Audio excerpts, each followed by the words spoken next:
Sunday వస్తే చాలు ఏదో ఒక నాన్ వెజ్ అయితే తినాలి అనిపిస్తుంది కదా.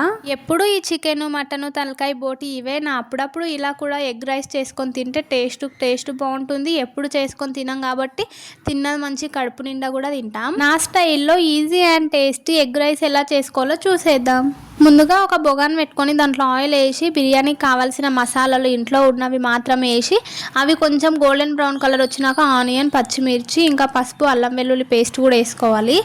ఇందుట్లో కొంచెం ఆయిల్ ఎక్కువ వేసుకుంటే రైస్ అయితే మెత్తగా అవ్వదు. నేనైతే ఒక సైడ్ బాయిల్డ్ ఎగ్స్ కూడా బాయిల్ చేసుకొని పెట్టుకొని ఎగ్స్కి అయితే ఘాట్లు అయితే పెడుతున్నాను. ఇంకా టమాటా కొంచెం మగ్గినాక గరం మసాలా చికెన్ మసాలా అవి కూడా వేసినాక ఎగ్స్ వేసుకొని వాటిని అయితే మంచిగా ఫ్రై చేసుకుంటున్నాను. షాప్కి వెళ్ళకుండా ఓన్లీ ఇంట్లో ఉండే వాటితో మాత్రమే నేను ఎగ్ బిర్యానీ చేస్తున్నాను. పెరుగు కూడా వేయకుండా. ఇలా కూడా టేస్ట్ మంచిగానే ఉంటుంది. ఎగ్స్ కొంచెం ఫ్రై అవ్వగానే వాటర్ పోసి ఇంకా ఉడకబెట్టుకున్న బియ్యం కూడా వేసుకోవాలి.